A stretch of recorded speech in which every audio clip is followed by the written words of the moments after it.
অন্তর্বর্তীকালীন সরকারের কথা বলা নেই। তাহলে সেই অন্তর্বর্তীকালীন সরকারের শপথ অনুষ্ঠানে বিএনপির নেতারা কোন সাংবিধানিক উপায়ে উপস্থিত ছিলেন সে প্রশ্নটা আমরা করতে চাই। এই যে 30 পঞ্জিকা দিবসের মধ্যে সংবিধান সংস্কার পরিষদের অধিবেশন আহ্বান করা হলো না, এর প্রত্যক্ষ দায় প্রধানমন্ত্রী তারেক রহমানের। আজকে স্বরাষ্ট্রমন্ত্রী সালাউদ্দিন ভাই জুলাই সনদ বাস্তবায়ন আদেশকে কখনো অসাংবিধানিক, কখনো জোর জবরদস্তিমূলক সম্বোধন করেছেন, কিন্তু তিনি এটা ভুলে গিয়েছেন যে আজকের প্রধানমন্ত্রী নির্বাচনের আগে তিনি এই আদেশ মেনে গণভোটে হ্যাঁ পক্ষে তিনি ক্যাম্পেইন করেছেন। গণভোটের কথা যে আদেশের মধ্যে বলা হলো, সে আদেশ অনুযায়ী গণভোটে হ্যাঁ ক্যাম্পেইন যিনি করলেন, সে একই ব্যক্তি নির্বাচনের পরে গণভোটের ফলাফল হলে যে কর্তব্য তার উপর আরোপিত হয় সংবিধান সংস্কার পরিষদের বিষয়ে, সেটা তিনি মানলেন না। এটা স্পষ্টতই দ্বিচারিতা।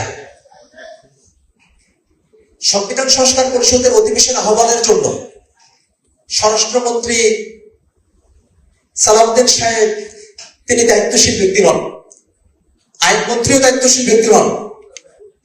সংস্কার পরিষদের অধিবেশন আহ্বানের জন্য একমাত্র দায়িত্বশীল ব্যক্তি হচ্ছেন প্রধানমন্ত্রী, যে রাষ্ট্রপতির অফিসের মাধ্যমে এই অধিবেশন আহ্বান করবেন। আমরা প্রধানমন্ত্রী জনাব তারেক রহমানের কাছে তার স্পষ্ট বক্তব্য আমরা জানতে চাই।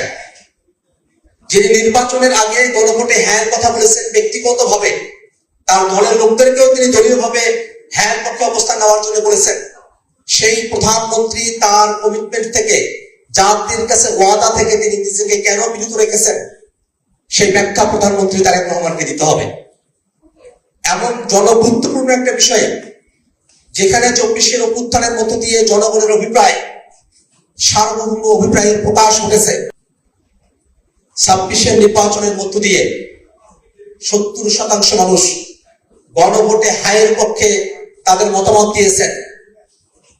এত বিপুল সমর্থন থাকার পরেও প্রধানমন্ত্রী তারেক রহমান গণভোটের প্রসঙ্গ, সংস্কারের প্রসঙ্গ, সংবিধান সংস্কার পরিষদের প্রসঙ্গ তিনি এড়িয়ে যেতে পারেন না।